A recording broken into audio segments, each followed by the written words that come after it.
ബി.ജെ.പിയിൽ group വഴക്കില്ല, എന്നാൽ നേതാക്കൾക്കിടയിൽ ചിലർ അഭിപ്രായ വ്യത്യാസങ്ങളുണ്ട്. പറയുന്നത് ബി.ജെ.പി സംസ്ഥാന അധ്യക്ഷൻ രാജീവ് ചന്ദ്രശേഖർ തെരഞ്ഞെടുപ്പ് പ്രവർത്തനത്തിൽ RSSന്റെ സഹായം ബി.ജെ.പിയെ അഭ്യർത്ഥിച്ചുവെന്നും സംസ്ഥാന അധ്യക്ഷൻ പറയുന്നു. 24ന്റെ ആൻസർ പ്ലീസ് എന്ന പരിപാടിയിൽ ദീപക് തരുണുമായി സംസാരിക്കുകയായിരുന്നു രാജീവ് ചന്ദ്രശേഖർ.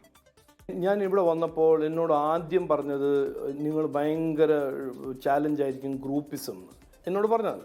ഞാൻ ഇതുവരെ ഒരു ഗ്രൂപ്പും കണ്ടിട്ടില്ല, ഒരു എക്സ്പീരിയൻസും ഉണ്ടായിട്ടില്ല. ഞാൻ എല്ലാവരോടൊപ്പം എനിക്ക് എല്ലാവരും സപ്പോർട്ട് ചെയ്യുന്നുണ്ട്. ഞാൻ പറയുന്ന കാര്യങ്ങളെല്ലാം നന്നായി എല്ലാവരും നടപ്പിലാക്കുന്നുണ്ട്. ഒരു അങ്ങനെ ഗ്രൂപ്പിസമോ ഫാക്ഷനും ഒരു ഡെമോക്രാറ്റിക് പാർട്ടിയാണ്. ഞങ്ങളുടെ കോർ ഗ്രൂപ്പിൽ ഞങ്ങൾ ഇരിക്കുമ്പോൾ ഞാൻ എന്തെങ്കിലും പറഞ്ഞാൽ മറ്റ് ലീഡേഴ്സിന് ഒരു അഭിപ്രായം ഉണ്ടാവും. അത് ഞാൻ അതൊരു നെഗറ്റീവായിട്ട് കാണുന്നില്ല. അത് ഗ്രൂപ്പിസം എന്നല്ല, ഒരു കൺസ്ട്രക്റ്റീവ് ക്രിറ്റിസിസം എന്ന് പറഞ്ഞ കാര്യം ഞാൻ വെൽക്കം ചെയ്യുന്നു. RSSനെ എലക്ഷൻ വർക്കിൽ BJP അങ്ങനെ ഒന്നും കൊണ്ടുവരാൻ അങ്ങനെ ഒരു പ്രാക്ടീസ് ഒന്നുമില്ല. ഞങ്ങളുടെ കാഴ്ചപ്പാട് പറയും, ഞങ്ങൾ ഇത് ചെയ്യാൻ ആഗ്രഹിക്കുന്നു, ഇവിടെ ഞങ്ങളുടെ എലക്ഷൻ സ്ട്രാറ്റജി ഇതാണ്, ഞങ്ങളുടെ നെറേറ്റീവ് ഇതാണ്, ഞങ്ങളുടെ പൊളിറ്റിക്കൽ ഐഡിയോളജി ഞങ്ങൾ മുമ്പോട്ട് വയ്ക്കുന്ന ഇതാണ്, അതെല്ലാം ഞങ്ങൾ പറയും, അവതരിപ്പിക്കും. അത് RSSനും അവതരിപ്പിക്കും, മറ്റേ എല്ലാ ഓർഗനൈസേഷനും അവതരിപ്പിക്കും. അവരുടെ സപ്പോർട്ട് ഞങ്ങൾ തേടും. അത് 100% നിങ്ങളുടെ നെറ്റ്വർക്ക് ഉണ്ട്, ഞങ്ങൾ സപ്പോർട്ട് ചെയ്യണം. ഞങ്ങൾ ഒരു റെസ്പെക്ട്ഫുൾ ഞങ്ങൾ റിക്വസ്റ്റ് ചെയ്യും.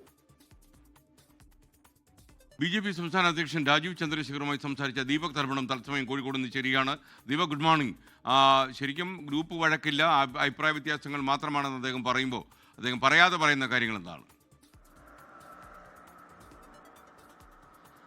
SKN അദ്ദേഹം പറയാതെ പറയുന്നത് അഭിപ്രായ വ്യത്യാസം സംസ്ഥാന നേതാക്കൾ, അതായത് എൻ്റെ ചോദ്യം പ്രാദേശികമായ നേതാക്കൾ തമ്മിലുള്ള അഭിപ്രായ വ്യത്യാസത്തെക്കുറിച്ച് അദ്ദേഹം പറഞ്ഞപ്പോൾ ചോദിച്ചതാണ്.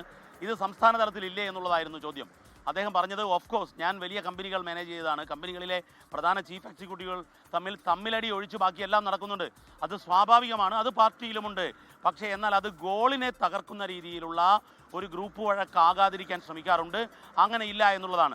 മറ്റൊരു കാര്യം അദ്ദേഹം എടുത്തു പറഞ്ഞത്, ഞാൻ പല സംസ്ഥാനങ്ങളിൽ പോയിട്ടുണ്ട്, പക്ഷേ ഇത്രയും ഡെഡിക്കേറ്റഡായ പ്രവർത്തകർ ഉള്ളത് കേരളത്തിലാണ്. കേരളത്തിലെ BJP പ്രവർത്തകർ ഒന്നും പ്രതീക്ഷിക്കാതെ ഒരുപാട് കാലമായി പ്രവർത്തിക്കുന്നവരാണ് എന്നുകൂടി പറയുന്നുണ്ട്. അദ്ദേഹം പ്രവർത്തകരെ കൃത്യമായി അദ്ദേഹം ടാക്കിൾ ചെയ്യുന്നു, മാനേജ് ചെയ്യുന്നു എന്നുള്ളതാണ് തോന്നിയത്. മറ്റൊന്ന്, ഒരുപാട് വിവാദങ്ങളിൽ വലിയ വെളിപ്പെടുത്തലുകൾ രാജീവ് ചന്ദ്രശേഖർ നടത്തിയിട്ടുണ്ട്. അതിൽ പഴയ ഒരു ചിപ്പ് ഡിസൈനറിൽ നിന്നും ഒരു മുതലാളിയായി പിന്നീട് രാഷ്ട്രീയത്തിലേക്ക് വന്ന കഥകൾ അദ്ദേഹം പറയുന്നുണ്ട്. മറ്റൊരു പ്രധാനപ്പെട്ട കാര്യം അദ്ദേഹം പറയുന്നത്, താനൊരു RSSകാരനല്ല, പക്ഷേ RSSുമായി തനിക്ക് ബന്ധമുണ്ട്. അത് വർഷങ്ങൾക്ക് മുൻപ് കർണാടകത്തിൽ നിന്നും തുടങ്ങിയതാണ്. RSSും BJPയും തമ്മിലുള്ള ബന്ധം ഒരു ഗെയിം ചേഞ്ചറാണ് എന്ന് പറയുന്നു. ഈ തെരഞ്ഞെടുപ്പിലും RSSന്റെ സഹായം BJP തേടിയിട്ടുണ്ട് എന്നുകൂടി പറയുകയാണ് SKN.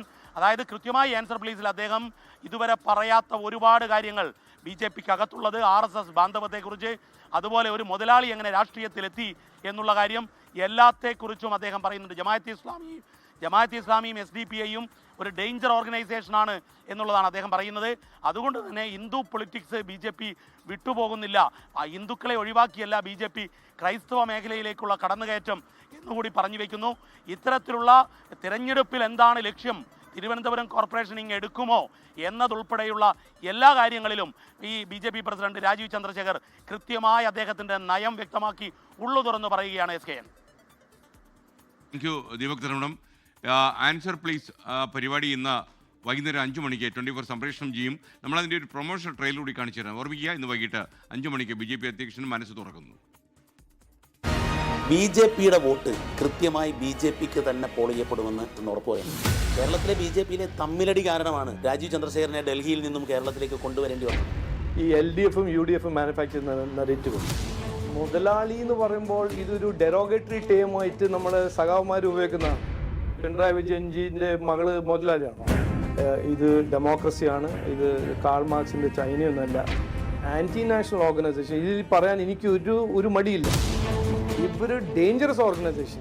കേരളത്തിലെ BJPയിൽ സംഭവിക്കുന്നത് എന്ത് തുറന്നു പറഞ്ഞ് രാജീവ് ചന്ദ്രശേഖർ. ആൻസർ പ്ലീസ് ഇന്ന് വൈകുന്നേരം 5 മണിക്ക് 24.